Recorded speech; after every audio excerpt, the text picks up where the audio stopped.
ये पिछला हफ्ता हमारे देश के लिए इतना शर्मनाक था ना कि हम सभी युवाओं को एक साथ बैठ के ना नस काट लेनी चाहिए। पाकिस्तान ने खुद का नेटो बना दिया और वो और ज्यादा स्ट्रॉन्ग होता जा रहा है। नितिन गडकरी जी बोल रहे हैं कि उनको दुबई से ऑफर आ रहे हैं कि भैया 6 महीने के लिए गडकरी साहब हमें दे दो। तो दुबई के प्रिंस ने मोदी जी को कहा कि हमारे लिए एक एहसान कर दो, तो बोले 6 महीने के लिए नितिन गडकरी को दुबई के लिए एक्सपोर्ट कर दो।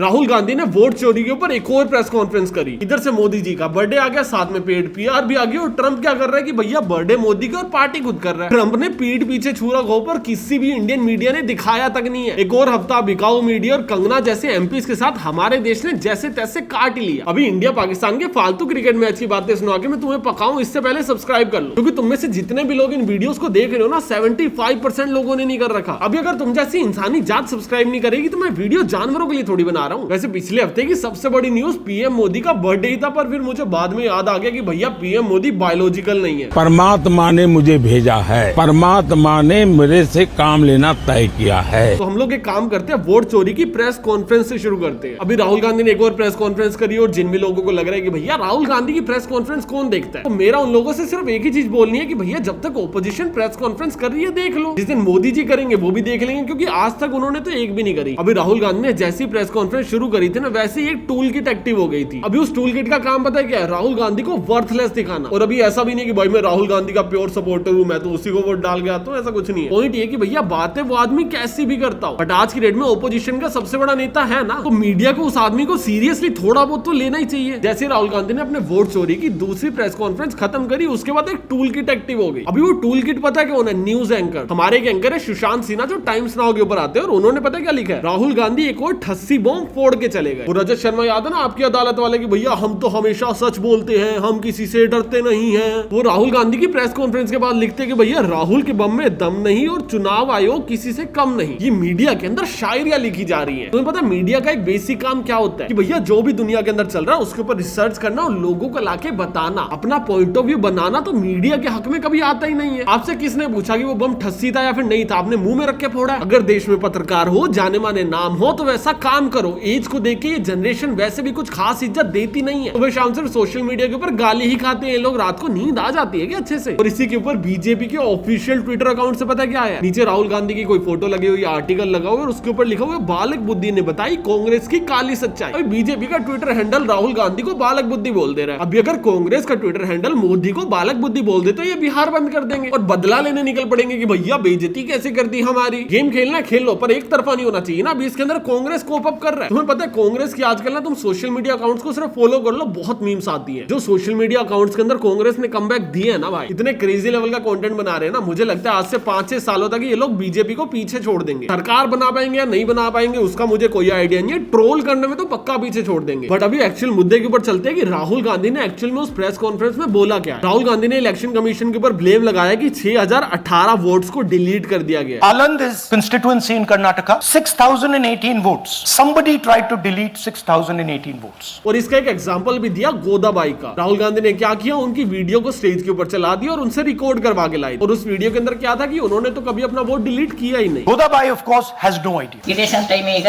ನಾ ಅರ್ಜಿ ಹಾಕಿಲ್ಲ, ನನಗೆ ಅದಕ್ಕೆ ಸಂಬಂಧ ಇಲ್ಲ, ಅದು ಯಾರು ಹೊಟ್ಟಿ ಕಿಚ್ಚಿಗೆ ಯಾರು ಹಾಕ್ಯಾರ ಅನ್ನೋದು ನನಗೆ ಗೊತ್ತಾಗಿಲ್ಲ। और हिस्ट्री से क्या पता चला कि गोदाबाई ने पहले अपना खुद का वोट डिलीट किया, देन एक फेक आईडी पासवर्ड बनाया और उसके बाद 12 लोगों का वोट डिलीट कर दिया। अभी गोदाबाई एक यूजर है, उन्होंने अपना वोट को डिलीट कर दिया और उसके बाद उन्होंने एक फेक आईडी पासवर्ड बना के 12 लोगों को डिलीट कर दिया। मुझे कॉन्सेप्ट समझ में नहीं आया। और इलेक्शन कमीशन का भी इसके ऊपर यही जवाब है कि भैया कोई भी आदमी किसी और का वोट ऐसे डिलीट नहीं कर सकता ऑनलाइन। इसका एक प्रोटोकॉल होता है, प्रोसीजर होते हैं, इसके बिना आप लोग ये चीजें नहीं कर सकते। अभी मुझे ज्यादा टेक्निकल डिटेल्स पता नहीं है तो मैं इसके अंदर जाऊंगा, बट इन्होंने 2 और मुद्दे उठाए, जिसके अंदर एक था नंबर चेंज हो जा रहे हैं आईडीज के अंदर, और सेकंड था कि कर्नाटका की सीआईडी ने इलेक्शन कमीशन को 18 नोटिस भेजे हैं पिछले 18 महीनों में और एक का भी रिप्लाई नहीं आया। और इनका एक और ऐसा क्लेम भी था जो आईपी एड्रेस से रिलेटेड था। अभी आई फील की इलेक्शन कमीशन को इन चीजों का जवाब फ्रंट फुट के ऊपर आके देना चाहिए कि भैया अगर आपके पास सीआईडी के 18 नोटिस आ चुके हैं तो आपने जवाब क्यों नहीं दिया। और दूसरी तरफ सवाल कांग्रेस से भी होना बनता है, क्योंकि भैया ये आपकी दूसरी प्रेस कॉन्फ्रेंस थी, आपने बोला कि 6018 वोट्स को डिलीट कर दिया गया। एक बार को हम लोग मान लेते हैं कि भैया जबरदस्ती 6018 लोगों को डिलीट कर दिया, बट आपको कैसे पता कि ये 6018 लोगों को जो डिलीट किया गया वो कांग्रेस के सपोर्टर थे? किसी भी आदमी की शक्ल देख के पता लगाया ही नहीं जा सकता कि ये आदमी वोट किसको डालता होगा। मेरे अकॉर्डिंग अभी तक जो भी चीजें क्लियर हुई है उसके अंदर चल पता क्या रहा है, बिहार के अंदर हो रहे हैं इलेक्शन और इनको चाहिए लड़ाई के लिए कोई ना कोई मुद्दा। अभी वो मुद्दा ये ढंग से ग्रैब कर नहीं पा रहे क्योंकि इनकी जो प्रेजेंटेशन है दूसरी बार वाली तो बहुत बुरी आई है। और अगर आपको मुद्दा चाहिए भी, आपको पॉलिटिकल डिबेट करनी भी और यही आपकी पॉलिटिक्स है, तो मैं इसके अंदर कुछ कह भी नहीं सकता। बट मेरा पॉइंट ये है कि भैया जब बिहार इलेक्शन खत्म हो जाए ना, उसके बाद इस मुद्दे को छोड़ना मत। अभी अगर आप लोग इस मुद्दे को सिर्फ इसलिए यूज कर रहे हो क्योंकि बिहार में इलेक्शन आ चुके हैं और बिहार के इलेक्शन के बाद एकदम चुप होकर बैठ जाओगे ना, तो जो जनता भी सोशल मीडिया के ऊपर या फिर ग्राउंड रियलिटी के ऊपर ब्लाइंड सपोर्ट कर रही है ना, वो सारे के सारे रूट जाएंगे। तो इलेक्शन वगैरह जो जैसे लड़ने लड़ो, पर ये क्यूट हरकतें थोड़ी सी कम करो तो बेटर है। बाकी क्यूट हरकतों से मुझे याद है कंगना रनौत का। अभी पता है क्या हुआ, कंगना रनौत की ना एक क्लिप वायरल हो रही है। अभी हुआ क्या कि मनाली के अंदर फ्लड्स आ चुकी है और वहां की एमपी कंगना है। अभी कंगना वहां पे फ्लड्स के अंदर देखने गई होगी कि भैया फ्लड्स में कैसा हाल चल रहा है, अच्छा चल रहा है, बुरा चल रहा है, और लोग ना वहां पे कंगना के ऊपर ही चढ़ गए। लोग कंगना को देख के कह रहे हैं मैडम आप विजिट भी करते हो क्या, आप यहाँ से एमपी बन के भाग नहीं गए थे क्या, आप सही में आते भी हो यहाँ पे, क्या क्रेजी चीज है यार। लोग परेशान हुए पड़े कि भैया कंगना आ कैसे गई। अभी वहां की एमपी आ गई है तो उसको शिकायतें लगा रहे कि भैया देखो कितनी प्रॉब्लम है हमारे पास। तो कंगना रनौत तो उनकी प्रॉब्लम पता कैसे सुन रही है, खुद की प्रॉब्लम बता के। तुमने वो खत्म दिमाग वाले लोग देखे ना, जिसके पास तुम जाके बोलते हो यार मेरे तो पैर में दर्द है, वो कहते हैं और मेरे तो सिर में और पैर में दोनों में दर्द है। वो आदमी लड़ाई में और दुख में कंपटीशन करने लग जाता है। कंगना रनौत भी वहां पे सेम काम कर रही है। कंगना रनौत वहां पे लोगों को इंस्पेक्शन के लिए गई थी, ये चीज देखने की भैया ग्राउंड पे चीजें सही है या फिर नहीं है, और वहां पे लोगों को बता के आ रही है कि भैया मेरा घर भी बाढ़ में डूब गया है, मेरा जो रेस्टोरेंट है उसका 15 लाख रुपए का महीने का खर्चा है, पता है मेरे कल ना सिर्फ 50 रुपए की सेल हुई है।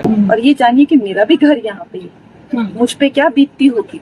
मेरा भी रेस्टोरेंट यहीं पे है जिसपे कल 50 रुपए का बिजनेस हुआ है, 15 लाख की सैलरी ही है, 50 रुपए का बिजनेस हुआ, मुझ पे भी क्या बीती, मेरी भी तो मेरी दर्द भी आप समझिए। अभी प्रॉब्लमेटिक चीज ना यहाँ पे 3 है। पहली ये है कि भैया आप खुद के दुख क्यों रो रहे हो। दूसरी ये है कि भैया 15 लाख का खर्चा आ कैसे रहा। ऐसा कौन सा 7 या 8 स्टार का होटल खोल रखा है आपने जिसके अंदर 15 लाख की सैलरी चली जा रही है। बिजनेस वाली बातों में तो हम भी कुछ खास कच्चे नहीं है। 15 मिनट बैठ के गिना 15 लाख के तो आसपास नहीं आ रहा आपका नंबर। पर चलो मान लिया कि 15 लाख का खर्चा आ रहा होगा, पर ये जो कल 50 रुपए की सेल हुई है आपकी, ये क्या बिका है आपके फ्लड के अंदर। ऐसे कौन से किस्म का गांजा बेच रहे हो जो आदमी तैरता हुआ आ गया वो गांजा फूकने, और वो भी 50 रुपए में बेच दे रहे हो। क्या बिका क्या है वो 50 रुपए का, क्या खुद ही जाके एक कप चाय पी ली। बाकी ना इन सब चीजों से हटके ना मैं इस वीडियो में एक चीज टेस्ट कर रहा हूँ। मेरे आजकल on an average her video के ऊपर 2.5 से 3 लाख व्यूज आ जाते हैं, और उसके ऊपर पर वीडियो के ऊपर जो नए सब्सक्राइबर है वो सिर्फ 1.5 से 2 हजार आते हैं। तो मेरी टीम ने बोला था कि भैया एक बार सब्सक्राइब करने को बोलना, देखते हैं कितने बढ़ते हैं। तो जो लोग नहीं करके बैठे हो कर लो, और हम लोग चलते हैं नितिन गडकरी के ऊपर। देखो नितिन सर के ऊपर मेरा बात करने का बहुत टाइम से मन था, पर वो एक होता ना मौका वो मिल ही नहीं पा रहा था। एथनॉल, E20, पेड PR, इनको दुबई बुलाया जा रहा है 6 महीने के लिए, बहुत चीजें बात करने के लिए। थोड़ा आराम से बैठ के करते हैं। सबसे पहले बेस से शुरू करते हैं कि भैया एथनॉल इंप्लीमेंट क्यों हो रहे हैं। और मैं इस वीडियो के अंदर कोई अनपढ़ और अंधभक्तों वाली बात नहीं कर रहा हूँ। भैया एथनॉल से हमारी गाड़ी खराब हो रही है तो एथनॉल आना ही नहीं चाहिए, ठीक है भैया आप ले आए। हमारी गाड़ियां खराब हो रही है, एक बार को इस फैक्ट को इग्नोर कर देते हैं क्योंकि सरकार मान के राजी नहीं है कि इससे गाड़ियां खराब होती है। तो जब लोगों की खराब होनी शुरू होगी तब अटैक करेंगे। पहले सिर्फ और सिर्फ मेरे को बेसिक फंडामेंटल्स क्लियर करो कि भैया एथनॉल लाना जरूरी क्यों था। एथनॉल लाना इसलिए जरूरी था क्योंकि हम लोग एक ऑयल डिपेंडेंट कंट्री है। हमको हमेशा जो कच्चा तेल है ना वो बाहर से खरीदना पड़ता है, और जब हम लोग तेल खरीदते हैं तो हमारे पास जो US डॉलर्स होते हैं वो बाहर वाले देशों के पास चले जाते हैं। इससे क्या होता है कि हमको काफी ज्यादा खर्चे करने पड़ते हैं, हमको चीजें बहुत ज्यादा महंगी पड़ती है। तो इसी रीजन से हम लोगों ने सोचा कि भैया अगर 20% एथनॉल मिला देंगे तो 20% इंपोर्ट करने की जरूरत ही नहीं पड़ेगी, क्योंकि जो पेट्रोल यूज किया जा रहा था उसकी जगह पे एथनॉल यूज होने लग जाएगा। बट ये बहुत अच्छा विजन ना सिर्फ दूर दूर से, ना सिर्फ पास चल के देखते हैं थोड़ा सा। देखो भैया एथनॉल का प्राइमरी रीजन था कि भैया जो लोगों के ऊपर कॉस्ट आ रही है वो भी कम होगी, जो सरकार को कॉस्ट आ रही है वो भी कम होगी, तो देश के लिए विन विन सिचुएशन होनी चाहिए। अब ये क्रेजी डेटा देता हूँ, सरकार को जो पेट्रोल पड़ता है ना 1 लीटर का, वो पड़ता है 45 रुपए से लेके 60 रुपए के बीच में। अभी 45 से 60 क्यों बोल रहा हूँ, क्योंकि सरकार ने कहीं पे भी डिस्क्लोज नहीं कर रखा कि उनको एक्चुअल में क्या कॉस्ट पड़ती है। बट ना इंडिया क्या करता है, तेल बनाता है और वो भूटान को बेचता है, और भूटान के अंदर 60 का भी करा। तो जाहिर सी बात है कि भैया अगर हमारी सरकार 60 का बेच दे रही है तो बन तो उससे कम का ही रहा होगा। बट 1 लीटर एथनॉल पता है कितने का बन रहा है, 71 रुपीज 32 पैसे का। मतलब तेल बाहर से खरीदना सस्ता है और जो उसमें मिलावट कर रहे हैं वो मिलावट महंगी है। पहली बार दुनिया में कोई आदमी ये चीज सुन रहा होगा कि जो हम मिलावट कर रहे हैं और मिलावट रियल मटेरियल से महंगी है, और फिर भी हमारी सरकार कर रही है क्योंकि उनके 2 सुपुत्रों के पास वो कंपनी है। ये बड़े बड़े ब्लेम्स तो बहुत जगह लगे हैं ना, हम तो सिर्फ उसको कॉपी कर रहे हैं। आपके बेटे अगर अमीर हो रहे हैं मुझे तो उससे भी कोई दिक्कत नहीं है। देश के अंदर अगर करप्शन हो रहा है तो दबा के होना चाहिए, बस कहीं ना कहीं पे मेरा इन्वॉल्वमेंट होना चाहिए, मेरा प्रॉफिट बनेगा तब कोई दिक्कत नहीं। यही लाइन सुन के ना किसी दिन जेल चला जाऊंगा। But on a serious note, मुझे एक्चुअल में करप्शन से उतनी ज्यादा दिक्कत नहीं है। बट एथनॉल को इंडिया के अंदर लाने का कोई रीजन बचता ही नहीं है, ये मेरी प्रॉब्लम है। मैं मानता हूँ कि भैया अगर हम लोगों ने एक बार 20 या 27% एथेनॉल मिक्स करना शुरू कर दिया तो हमारी 27% डिपेंडेंसी दूसरी कंट्रीज से कम हो जाएगी, और प्रैक्टिकली देखा जाए तो एक अच्छी चीज है, पर उसकी वजह से हम लोग अपने देश की सारी गाड़ियां खराब थोड़ी कर लेंगे। अभी E20 आ चुका है और गडकरी साहब चाहते हैं कि भैया E27 तक ले जाए। बट अगर मैं तुम लोगों को एक और डेटा दूं ना, तो जो एथेनॉल होता है ना वो बनता है हमारे गन्ने के जूस से, हमारे भुट्टे से बनता है, और ये जो सारी की सारी क्रॉप्स होती है ना काफी ज्यादा पानी कंज्यूम करती है। और 1 लीटर एथेनॉल बनाने के लिए पता है कितना पानी लगता है? 3100 लीटर, 3100 लीटर्स ऑफ वाटर को वेस्ट किया जाता है 1 लीटर एथेनॉल के लिए। एक ऐसी चीज जो पेट्रोल का सस्ता जुगाड़ है, ना अच्छी है ना सस्ती है, और इतना ज्यादा भैया ग्राउंड वाटर को डैमेज भी कर रही है। ये चीज क्यों एग्जिस्ट करती है? और जब गडकरी साहब से ये चीज पूछ लो तो बोलते हैं कि भैया ये लोग तो एंटी नेशनल है। गडकरी साहब ने एक और चीज बोली थी कि भैया ये जो भी सोशल मीडिया पे चल रहा है एक पेड कैंपेन है, और मुझे इस चीज का अभी तक पैसा नहीं मिला है, तो मेरे लिए ये प्रॉब्लमेटिक चीज, पर मुझे मेरे हिस्से का इंसाफ चाहिए, और मैं चाहता हूँ कि गडकरी साहब इसके अंदर इन्वॉल्व हो और मेरे को मेरे हिस्से के पैसे दिलवाएं, क्योंकि भैया ये वाली वीडियो मैंने फ्री के अंदर बना दी, तो मुझे मेरा हक मिल जाए। मैं सड़क पे जितने गड्ढे हैं वो भी भूल जाऊंगा। मैं बोलूंगा भैया सड़कें तो सरकार का काम है ही नहीं, हमें खुद बनानी चाहिए, बस मुझे मेरा एक बार हक मिलना शुरू हो जाए। बाकी अभी मैंने कोई इंटरव्यू सुना था गडकरी साहब का, जिसके अंदर वो बोल रहे थे कि मोदी जी को दुबई ने बोला है कि भैया 6 महीने के लिए गडकरी साहब दे दो। तो दुबई के प्रिंस ने मोदी जी को कहा कि हमारे लिए एक एहसान कर दो, तो बोले 6 महीने के लिए नितिन गडकरी को दुबई के लिए एक्सपोर्ट कर दो।